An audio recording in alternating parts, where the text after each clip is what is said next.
Bismillahirrahmanirrahim. Assalamualaikum warahmatullahi wabarakatuh. Alhamdulillahirrahmanirrahim. Wassalatu wassalamu ala asyrafil anbiya'i wal mursalin wa ala alihi wa sahbihi ajma'in. Rabbi shrah li sadri wa yassir li amri wahlul 'uqdatam min lisani yafqahu qawli. Amma ba'du.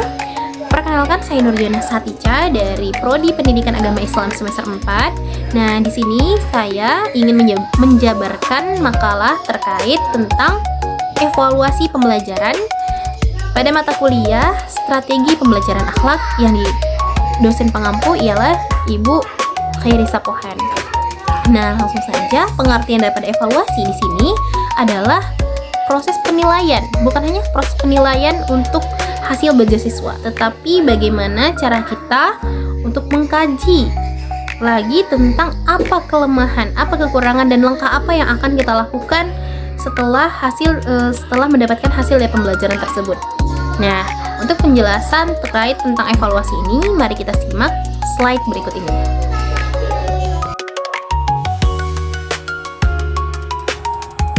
Oke, baik. Nah, berbicara tentang evaluasi, apa sih sebenarnya evaluasi? Nah, di sini dipaparkan, evaluasi pembelajaran merupakan salah satu komponen penting dalam pendidikan.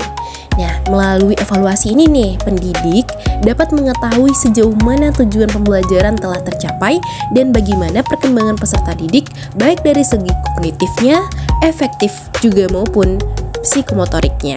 Nah, itu tuh arti daripada evaluasi. Nah, setelah kita mempelajari apa itu evaluasi, apa tujuan evaluasi sebenarnya?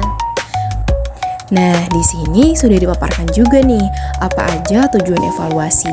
Yang pertama, mengetahui tingkat pencapaian tujuan pembelajaran. Nah, tujuan evaluasi yang pertama, guru harus mengetahui apa-apa saja pencapaian-pencapaian telah dicapai oleh siswa didiknya atau siswa dan siswi. Dan yang kedua, mengidentifikasi kelebihan dan kelemahan peserta didik. Nah, dari tujuan evaluasi ini, seorang guru atau pendidik harus bisa nih lebih memilih apa kelebihan peserta didiknya dan apa kelebihan daripada peserta didiknya. Jadi kelemahan dan kelebihan peserta didik bisa diukur melalui evaluasi. Yang ketiga, menentukan tingkat lanjut, menentukan tindak lanjut pembelajaran atau remedial, penanyaan, dan pembimbingan. Nah, di evaluasi ini tugasnya juga menindaklanjuti tentang remedial, juga tentang pembelajaran-pembelajaran yang belum tuntas oleh peserta didik. Yang keempat, ada memberikan umpan balik kepada guru, peserta didik, dan juga orang tua. Nah, maksud daripada umpan balik ini ialah ketika diberikan evaluasi, itu bukan hanya evaluasi untuk pada guru, peserta didik, dan orang tua, melainkan ketiganya memberikan umpan balik nih. Evaluasi terhadap guru juga ada, evaluasi ke peserta didik juga ada, kemudian evaluasi sebagai orang tua juga ada. Nah, yang kelima, mendorong peserta didik untuk terus berkembang secara optimal. Nah, tujuan evaluasi ini juga yang pastinya adalah untuk mendukung si murid, untuk mendukung peserta didik terus berkembang dengan apa minat bakatnya, kelebihan dan kelemahannya bisa diatur melalui evaluasi ini. Setelah kita tahu apa itu evaluasi, apa itu tujuan evaluasi, kemudian ternyata jenis-jenis evaluasi ini ada beragamnya guys. Yang pertama, ada berdasarkan waktu pelaksanaan. Nah, berdasarkan waktu pelaksanaan itu terbagi menjadi dua. Apa saja? Yang pertama ada evaluasi formatif, yang dimana ini dilakukan secara proses pembelajaran untuk memperbaiki metode dan strategi. Ini bisa dilakukan seperti latihan atau berbentuk esai ketika pembelajaran pertama atau pembelajaran telah selesai. Nah, yang kedua evaluasi sumatif. Apa itu evaluasi sumatif? Nah, evaluasi ini dilakukan di akhir pembelajaran untuk menilai pencapaian secara keseluruhan. Ini bisa dilakukan seperti ulangan, ujian, dan lain sebagainya. Nah, yang kedua berdasarkan fungsi. Yang tadi berdasarkan waktu pelaksanaan, yang kedua ini berdasarkan fungsi. Juga terbagi menjadi dua. Yang pertama ada evaluasi diagnostik. Apa itu? Mengetahui kesulitan belajar peserta didik.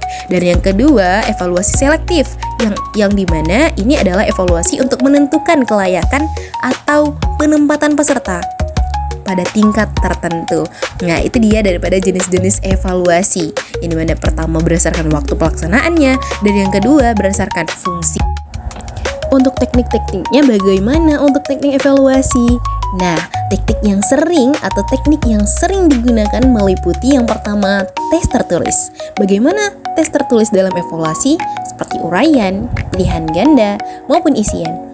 Nah, ini adalah beberapa tes-tes tertulis yang sering dilakukan guru terhadap peserta didiknya melalui soal-soal. Nah, kemudian ada tes lisan untuk mengukur kemampuan verbal, yang dimana ketika tes lisan ini peserta didik diukur atau dievaluasi dirinya bagaimana cara berpikir secara langsung dan mengutarakan menggunakan lisannya. Dan ketiga, observasi terhadap sikap, keterampilan, dan perilaku. Nah, itu juga bisa menjadi teknik evaluasi bagi seorang guru untuk melihat bagaimana perkembangan murid tersebut.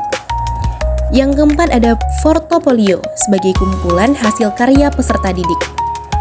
Itu adalah berupa hasil-hasil daripada keterampilan-keterampilan yang dihasilkan oleh peserta didik. Yang kelima ada wawancara untuk mengetahui nih pendapat dan pengalaman belajarnya, apa masalah-masalah atau problem-problem yang dialami peserta didik selama pembelajaran yang harus diketahui oleh guru sebagai evaluasi bagi guru, bagi murid maupun orang tua. Pembahasan selanjutnya, bagaimana peran guru dalam evaluasi? Nah, peran evaluasi dalam memantau perkembangan peserta didik ialah evaluasi ini dapat membantu guru untuk memahami kemajuan belajar setiap siswa yang diajarnya. Yang kedua, menentukan strategi pembelajaran yang tepat. Dari berbagai teknik-teknik yang telah dilakukan oleh guru, guru akan mampu menentukan bagaimana strategi, bagaimana taktik untuk pengajaran yang terbaik bagi peserta didiknya. Kemudian mengarahkan peserta didik sesuai minat dan bakatnya. Setelah adanya wawancara yang dilakukan, bahwa guru mengetahui apa bakat minat yang diinginkan oleh peserta didiknya. Kemudian menciptakan pembelajaran yang efektif, efisien, juga berorientasi pada perkembangan holistik siswa. Nah, kesimpulan yang dapat kita ambil dari pembelajaran evaluasi ini, baik dia pembelajaran perkembangan peserta didik maupun perkembangan terhadap strategi perkembangan akhlak, ya, adalah proses yang sistematis untuk menilai kemajuan belajar sekaligus perkembangan kepribadian peserta didik. Evaluasi ini mencakup berbagai teknik yang menilai aspek kognitif, aspek afektif, dan juga aspek psikomotorik siswa. Dengan evaluasi yang tepat, guru dapat mengarahkan proses pembelajaran agar sesuai dengan kebutuhan peserta didik.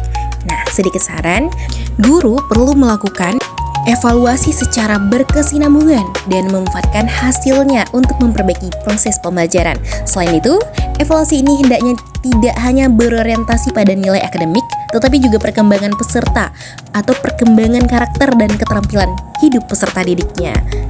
Baik, sekian penjelasan dari saya tentang evaluasi. Semoga bermanfaat. Terima kasih telah menonton sampai akhir. Barakallahu fikum. Wassalamualaikum warahmatullahi wabarakatuh.